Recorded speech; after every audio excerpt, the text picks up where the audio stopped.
Hello, YouTube, Facebook, Twitter, everyone else. This is Okie Packer Fan 10, YouTube-wise. My Twitter's actually Okie Packer Fan 13, in part because I don't remember what I did, but 10 got suspended, and I had to start over, and I'm a Swiftie anyway, so I just picked up Okie Packer Fan 13 to keep the Twitter somewhat consistent. And I don't know, I'm new to trying this out on a more serious level, but yeah, anyways, so our first video today will be showing off my Thomas Wooden Trains layout that's going to help me occupy my niece and nephew this weekend while I'm trying to watch all my sports all 48 hours straight, pretty much, because, you know, that's how legit sports weekends are anymore. You kind of have to use the whole weekend to take it all in, so...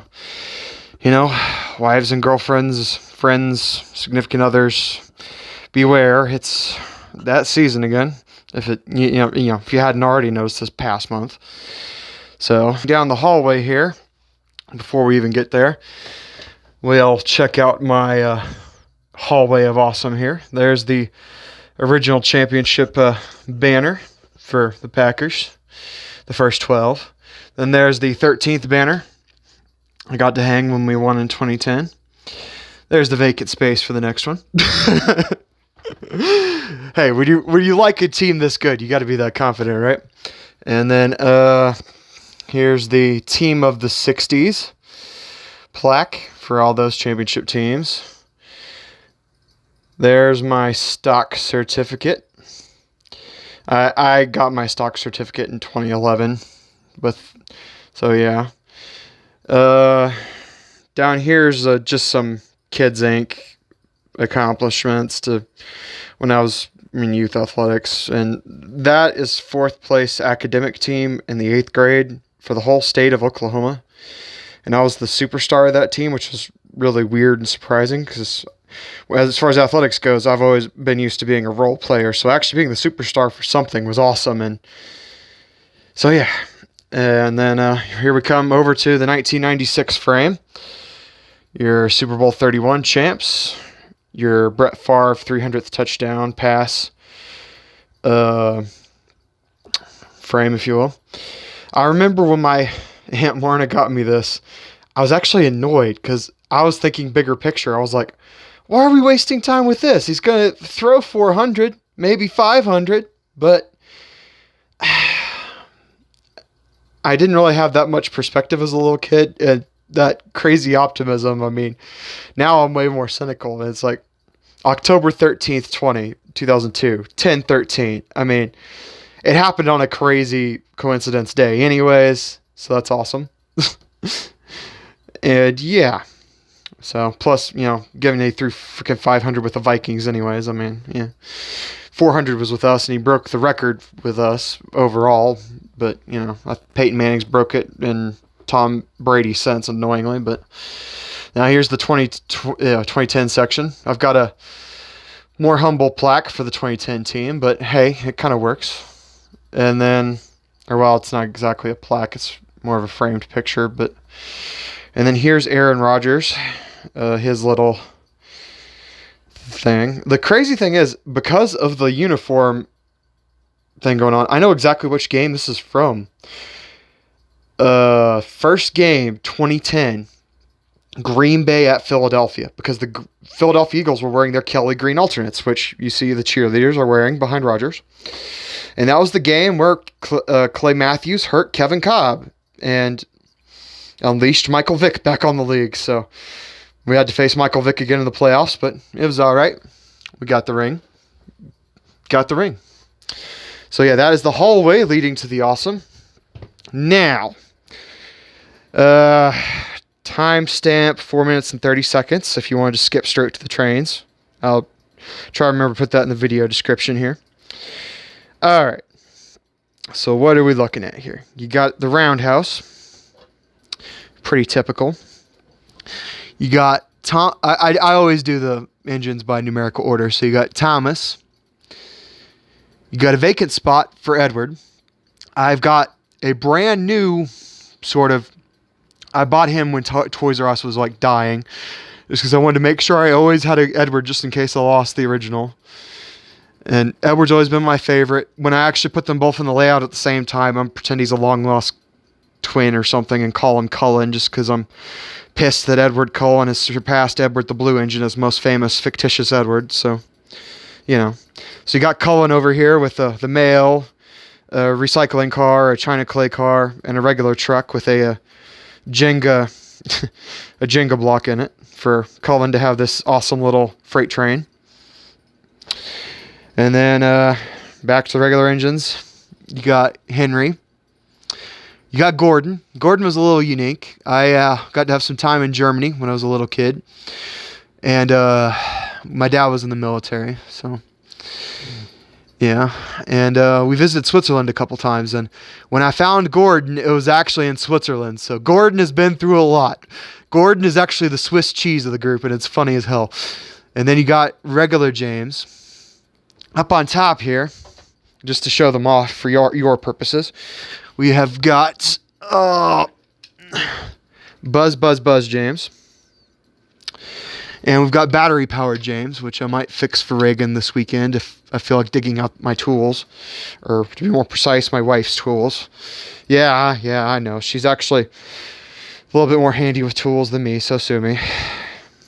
What can I say? I'm too busy with my passions to learn some of the manly crap I need to learn. Let's see. Right, and then Percy's on the turntable, but you probably already noticed that. Just to be in Edward's spot without being on Edward's bunk, just to gossip with Thomas. You know how those two are, if you like the series. Then you got the candy cars, the other recycling car, Fred. I'm trying to remember. Fred is from the books, but he's not in the TV show, so I'm trying to remember if Fred is from the really miniature trains or what, that don't even make the show. Then you got one set of express coaches, the other set of express coaches, Annie and Clarabelle, Scruffy, the tar and Sodor fuel, the crate car, China Dragon, Henry's Forest Logs, the other China Clay car, Ballast, which I know this is incomplete, and it reminds me of Lionel Train Town, the awesome game from PC gaming days, where it's like, yeah, it just kind of died because we didn't have any more track to play with, but I wanted to actually have a somewhat legit yard, I mean, I could have sacrificed for my main line to make this look a little bit more tidy, but once you see my main line, you'll see why I was perfectly happy starting out like this, okay? And then here's one of my fun little innovations. I always like to have the breakdown train at the ready to pretend for an emergency. So I've kind of got a little siding for the breakdown train with a circle in it. So it's easy for Percy or Thomas to shunt that thing to another engine to get the breakdown train going really, really fast. Which is a quick aside. I have basically all the characters from seasons 1 through 4 of the TV series. But I've left most of them behind in Gaiman because my little nephew actually hasn't taken to enjoying the stories very much. And I'm like, okay, if he doesn't like the stories that much, why have the butt ton of characters when I don't have enough track to accommodate them anyways? So the amount of track I have is perfect for the original 6 characters anyways. So why not just go with the original 6, try to get him hooked on the original 6, and then expand out? His sister, my niece, that's really young, I get the feeling that she's going to like the stories better. So maybe I'll get that aspect of it more later on. But anyways, this loops into the Sodor engine wash, so it's real easy for the engines to come in and take a bath. Unfortunately, I've got it looped in a way where the engine getting the breakdown train kind of has to do some work to avoid taking the bath in the emergency situation, but hey, it's what I came up with at the moment. Oh yeah, Percy's shed is on the side because I actually have the extra shed. That's kind of what makes it perfect for the original 6 engines. And then you got the beginning of the main line, the money shot, if you will. Let's see, I should probably move this just a little bit now that I've realized I got the room. That's your station master's house, basically. It's from the Thomas Goes to Breakfast set, I think. You got the signal over top by Knapford Station. I couldn't find 2 of my support beams for Knapford, so I just put it up with only 4. Or I think I had 5, and I couldn't find the last one, but whatever. Oh yeah, I incorporated the signals on the turntable. Got Cranky the Crane. I do like seasons 5 and 6 and what I've seen of season 7. Season 5 is what I was enjoying sort of right before I got too old for Thomas in 2002, 2003-ish, when I really shouldn't have. I let a stupid kid in like 2nd, 3rd grade bully me out of loving my Island of Sodor, and it took me a while to get stressed out enough to have to come back to Thomas, so to speak. So yeah, season 1 through 4, that's the official Reverend Audrey approved stuff, and then season 5, season 6 is very good apocrypha, in my opinion. My wife says I'm too much of a gatekeeper about it, but you got to admit, Christopher Audrey really dropped the ball on preserving canon. But for the kind of kids universe this is, and with how popular multiverses are anyways, it's kind of like the TV show is almost like the crazy Kelvin timeline of Thomas, if you will, for you Trekkies, and then like the books are the proper Prime timeline. I mean, that's the way I got to start treating it, so I can actually give the newer stories a chance. But some of the hit entertainment era is just very, very terrible. I like the modern animation, but it's like I haven't actually checked out the stories of those too much, and it's like if I could, I would do modern animation for all the classic stories just to have that adaptation, you know. But, you know, I'm not Britt Alcroft or her successors. So, yeah. Anyways, from the station, we go up to the double suspension bridge. Then we curve through the creative use of the U-turn curve into the suspension bridge. Do a roller coaster to the can't remember the name right now, but the bulgy bridge or whatever you want to call it. And I got the Sodor boat going through there pretending that's water. Then they both curve and sort of rejoin together with a split. And that goes into a figure 8 type thing where I always love combining the stop and go station with the railroad crossing. Ever since I figured that out about a month or two ago to help.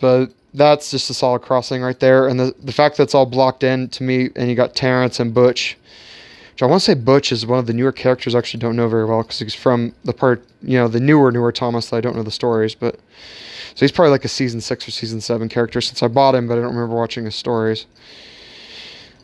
And so yeah, in my head canon, that's just a quarry.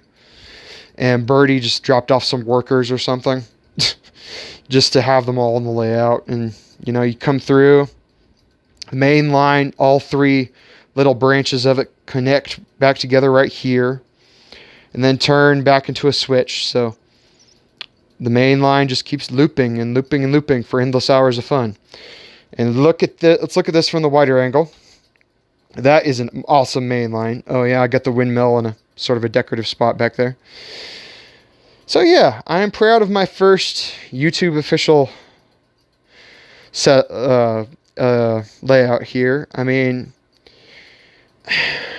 are there some things I could have done better? Yeah, and what's really annoying is I know I'm missing pieces because I feel like I have more track that I can't find. I can't find Henrietta and I can't find Sir Topham Hatt, and I have torn apart where my parents said to look in Gaiman, and I just have not been able to find those pieces. It's driving me nuts. That's part of the reason why I've benched Toby anyways, because it'd be kind of heartbreaking to bring Toby up here and not have Henrietta for him, so. I mean, I could fake it with one of the, I could kind of fake it with other rolling stock, but still, I mean, you don't want to fake Henrietta. I mean, come on now. And then oh yeah, we kind of went through the whole yard area earlier, so yeah, let me try to get you a wider shot of the entire layout without pissing off the little woman with showing how messy the house is, but that's both of our faults. So, I mean, I work so damn hard, I can't help her as much as she'd like. And I don't know, she works really hard taking care of my niece and nephew, so that's our crosses to bear, so. Yeah, it is an extremely solid layout right next to my niece's playpen. So yeah, gotta love the layout. And I think this will help keep my niece and nephew occupied while I try to watch Manchester United and watch a full slate of college football Saturday. Boomer Sooner. Watch a full slate of NFL Sunday football. Go Pack Go. And yeah, really, really solid layout. Alrighty. Thank you for your time. Facebook, Twitter, YouTube. Peace.